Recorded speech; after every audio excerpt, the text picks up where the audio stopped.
حضرت عمر کے زمانے میں اسلامی حدود 23 لاکھ مربع میل تک پھیل گئی ہیں۔ ماوراء نہر کا علاقہ بھی فتح ہو گیا، ادھر آرمینیہ تک پہنچے۔ یہ تھوڑے سے عرصے کے اندر عظیمتوں کی کیسی داستان رقم کی۔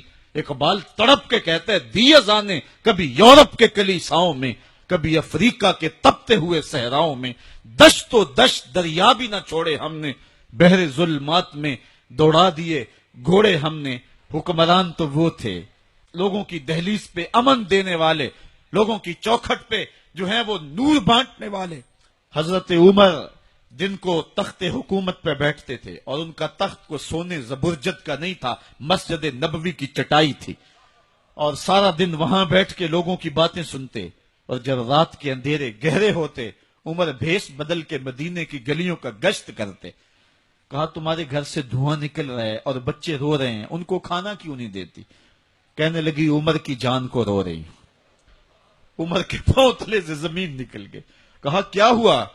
کہا 3 دن سے ہمارے ہاں کھانے کے لیے کچھ نہیں ہے، روزانہ بچے روتے ہیں، اور میں ہنڈیا کے اندر پتھر ڈال کر کے نیچے سے آگ ڈالتی رہتی ہوں کہ بچے انتظار کر کر کے سو جائیں گے، کم وقت سو بھی نہیں رہے، اور وہ پتھر پکیں گے بھی کیا، اور میں عمر کی جان کو رو رہی ہوں۔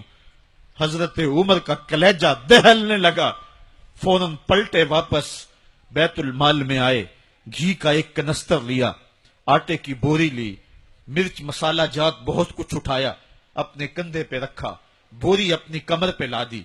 عمر بیت المال سے نکلے تو آپ کے خادم اسلم نے دیکھ لیا، آگے بڑھا، کہا میرے آقا میں اٹھاتا ہوں۔ عمر کی آنکھوں میں آنسو ہے۔ کہا اسلم قیامت کے دن میرا بوجھ اٹھا لو گے؟ کہا قیامت کے دن تو اپنا اپنا بوجھ اٹھانا پڑے گا۔ کہا عمر کو آج اپنا ہی اٹھانے دو۔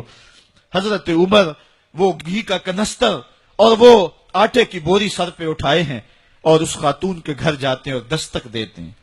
وہ جب دیکھتی ہے اس کی جان میں جان آ جاتی ہے۔ کہا جلدی جلدی آٹا گوندو، اور عمر سبزی کاٹنے لگ جاتے ہیں۔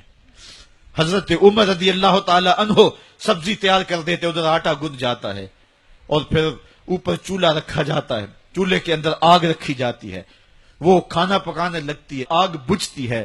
تاریخ نے لکھا ہے آگ بجھنے لگتی ہے، عمر جھک کر کے پھونکے مارتا ہے، عمر جھک جھک کے پھونکے مارتا ہے۔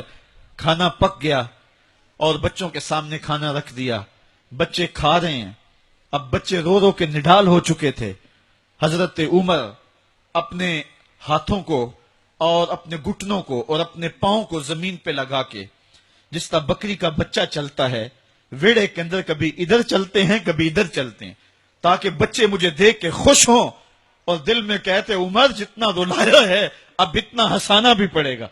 تو کبھی عمر امیر المومنین، یہ میں کسی آج کے جو ہے وہ لوگوں کے ووٹوں پہ منتخب ہونے والے حکمران کی کہانی نہیں سنا رہا، میں اس عمر کی کہانی سنا رہا ہوں جو 23 لاکھ مربع میل کا حکمران ہے، آدھی دنیا کا بادشاہ ہے۔ حضرت عمر جو ہے جس طرح بکری کا بچہ چلتا ہے، اس طرح اپنے ہاتھ اور اپنے گھٹنے زمین پہ ٹیک کر کے جو ہے وہ اس طرح چلتے ہیں۔ بچے عمر کو دیکھ کے مسکراتے ہیں۔ جب بچے مسکرانے لگے تو حضرت عمر نے اس خاتون سے کہا بڑھیا عمر کو معاف کر دے۔ اس نے کہا تو اتنی ہمدردی کیوں کرتا ہے؟ کہا عمر بیچارہ بڑا پھنسا ہوا ہے، فکر ہے اس کو یرموک کو فسطاط و حلوان کی، جب فتح ہے مصر تو تیاری ہے ایران کی، آتے جاتے وفد سے ملاقات بھی کرتا ہوگا، اور شب کو معلوم حالات بھی کرتا ہوگا، کانٹوں میں الجھی ہوئی بیچارے کی جان ہے، نیند اس کو بھی آتی ہے، آخر وہ انسان ہے، میری بہن عمر کو معاف کر دے۔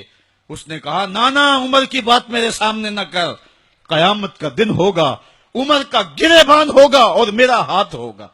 جب اس نے یہ بات کہی تو عمر برداشت نہ کر سکے، بچوں کی طرح بلک بلک کر رونے لگے۔ کہا وہ بد نصیب عمر تیرے سامنے ہے، آج ہی کہلا جو کہنا ہے، قیامت کے دن مجھے معاف رکھنا۔ اس نے کہا تو عمر ہے؟ کہا بد نصیب عمر تیرے سامنے کھڑا ہوں۔ میرے عمر کہتے ہیں اگر دجلہ کے کنارے ایک بکری کا بچہ بھی پیاسا مر گیا، اس کا حساب بھی عمر سے لیا جائے گا۔